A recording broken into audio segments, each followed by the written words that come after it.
In the fourth month of Russia's war against Ukraine, the EU has agreed on a sixth package of sanctions that includes a gradual ban on oil supplies.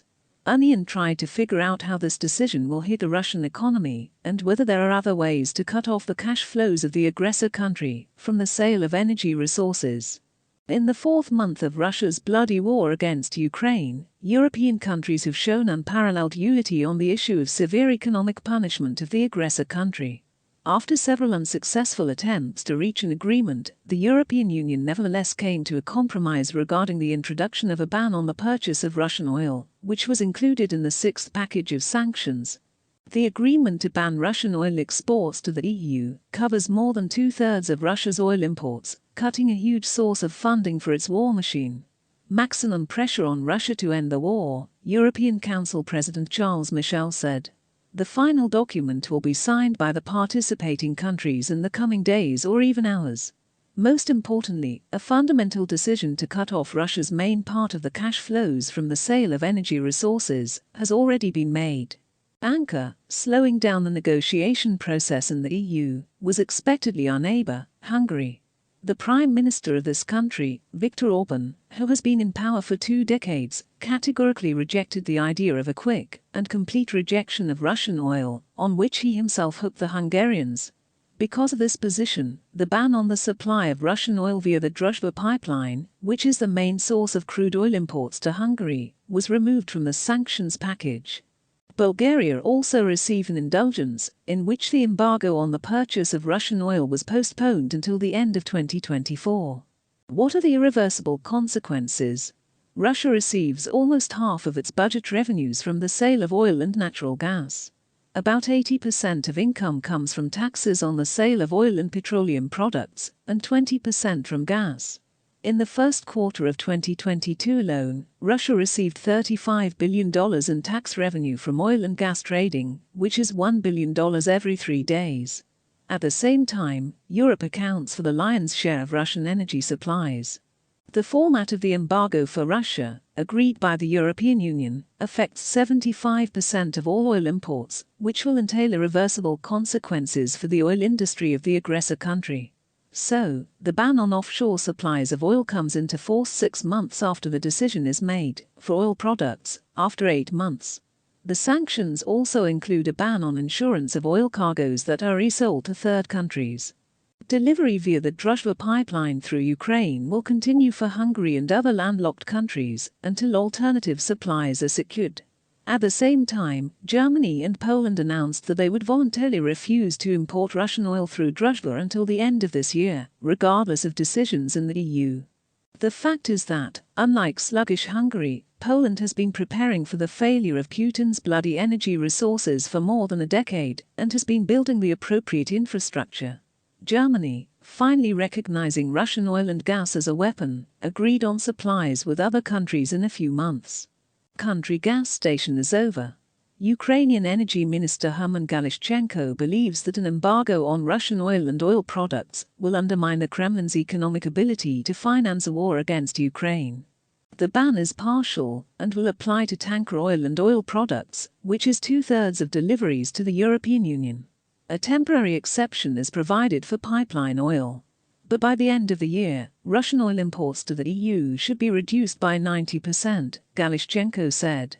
Russia's annual loss due to the EU embargo will be approximately $10 billion, due to the fact that Russia will be forced to sell its oil to Asia at a significant discount.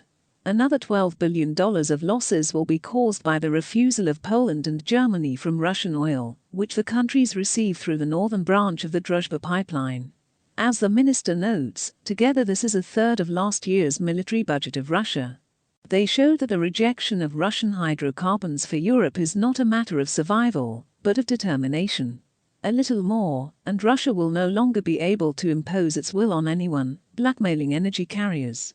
It will not be able to wage wars due to a lack of weapons and money. The gas station is over, Galishchenko said. Svetlana Zalishchik, advisor to the head of the state holding Naftogaz Ukraini, believes that as long as Russia has a certain safety cushion, therefore, funds will continue to flow for some time. However, in the medium term, this is still an unbearable blow for the Russian economy. If we understand that by the end of 2022 Europe does not buy 90% of its oil from Russia, then by the end of the year they will face a crisis. As for the financial blow, its consequences will be tangible in 2023, she said. Overlapping cash flows. Alexander Karchenko, managing director of the Energy Research Center, told Onion that the key question is not how to ban Russia from supplying oil to the European market, but how to reduce its financial flow from oil and gas trade. In his opinion, the best way is to make sure that the prices for oil and gas on the world market have dropped so much that Russia could not cover its own costs for their production. We are talking about the level of $35 to $45 per barrel of oil. For Russia, with sanctions, forced to sell oil at a 30% discount to world prices, very low financial receipts will mean no money to wage war, he said. According to Karchenko, a large number of diplomats from the Ukrainian side and allied countries, primarily Britain, the United States and the European Union, are currently conducting difficult negotiations on this issue. Diplomats are trying to find a configuration in which the key world players, oil producers, will increase the volume of the resource. At the same time, Russia's membership in the International Organization of Petroleum Exporting Countries, OPEC, will be terminated, and the RF quota will be distributed among the other members of this association. Thus, world production will grow, oil prices will fall. And since the cost of oil production for many OPEC members is much lower than that of Russia, they will still receive the corresponding profits, while Russia will lose, he said. Expert. In the future, in the same way, it will be necessary to reduce the influence of Russian gas in order to finally bury cash flows for the Russian Federation. It is worth noting that Putin's Russia has already felt the attitude of the civilized world towards its energy resources, which finance bloody destructive wars. Economic analyst Mikhail Krutikin noted that Rosneft's subsidiaries in Russia's Samara and Orenburg have already cut production by 40%. And in Khanty-Mansiysk, Russia's leading oil region, production fell by 26%. In his opinion, Europe's rejection of Russian oil will continue, and this year Russia will lose about a third of its oil revenues.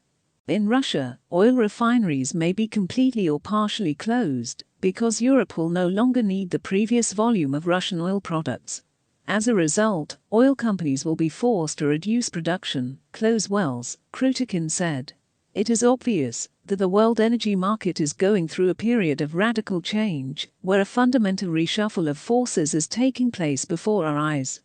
By the end of the year, most European consumers will stop buying Russian oil, which will be a logical confirmation of the position of a united Europe against the Russian war in Ukraine. By the way, in a strategic perspective, the EU's course to abandon gasoline engines and increase environmental requirements for the economy would still put an end to Russian oil purchases. The next in line in the list of sanctions should be the refusal of gas from the Russian Federation, which so far seems unlikely due to the high dependence on this resource of some countries of the European Union.